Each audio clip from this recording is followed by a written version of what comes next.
The government has ordered the cull of all farmed oysters on Stewart Island in an effort to stop the spread of the deadly parasite. Since the disease was found a fortnight ago, Bluff's oyster industry has been pushing hard for a complete cull in order to save wild oyster stocks.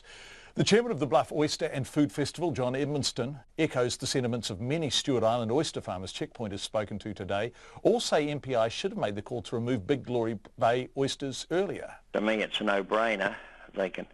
If they can get them out of the road, and what was explained by the scientists, it is the only option really.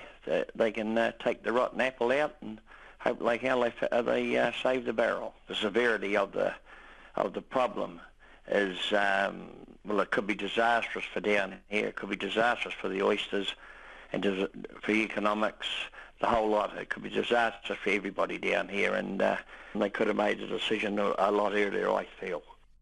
John Edmonston, our Otago Southern reporter Ian Telfer was in Stewart Island covering the story, and he was there as the announcement was made. So we grabbed him immediately by live view and asked him how locals along with the wider oyster farm community were reacting to the news.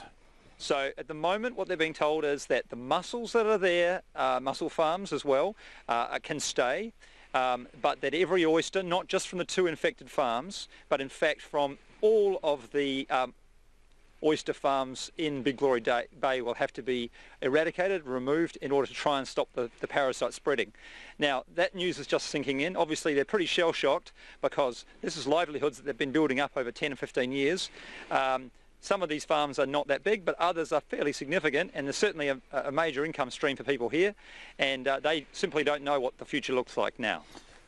Ian, is there a sense of the logistics around how this will happen? You talked about mussels being allowed to stay, oysters having to go. Some farmers, of course, do both, and they're on the same lines in some cases. How on earth do you get the oysters out? Is anyone talking about that? Oh, they are talking about that, John, very much so.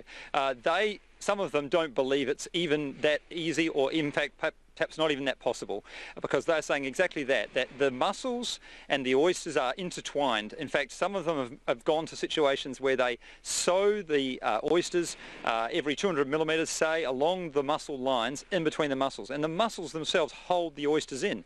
And so they say it's all very well for a decision to be made that we're going to rip them all out, but in fact that means taking all the mussels as well, and that is another huge harvest that they will lose. As well as that, there's just the logistical difficulties of getting this much material out, and of course they're aware they need to do it safely and stop any parasite from getting out at the same time. So they need containment vessels possibly. They're talking about whether they're going to need special boats.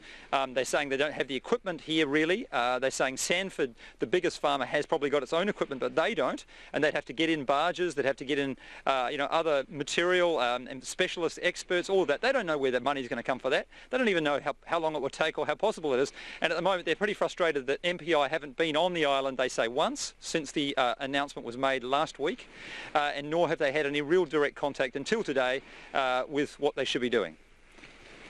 Ian, you have a pretty unique insight into how people are feeling there, because today you're on Stewart Island, yesterday you were in Bluff. What is the majority opinion? Was there a kind of terrible inevitability about this happening? Yes. So there's 2 emotions, I think. There's a resignation now, to some extent, about bonamia, about this parasite having got here. They believe that it's only a matter of time before it shifts to Bluff. In Bluff, they still are hoping that's not the case. They still believe that maybe Stewart Island, culling all of the oysters here, would save them. But the people in Stewart Island don't have that confidence. They say they understand that they need to do their part. They definitely don't want it spreading to Bluff, and they're not oblivious to the threat. But they say they don't believe that it's just a Stewart Island problem. They believe, for instance, that it's probably already in the Bluff oysterae and just hasn't been detected yet. And they believe that even if all their oysters are ripped out, they believe that the process of ripping them out at the very least will mean that the waters are infected and that inevitably that will spread. So there's a bit of scepticism, I have to say, here. They're not trying to be nasty to the Bluff people, and they're willing to do their shot, but they're just saying they're not convinced yet that this will be a measure that will be effective. They fear that it will be futile. Ian Telfer, just after the news broke earlier today on what looked like a beautiful day on Stewart Island.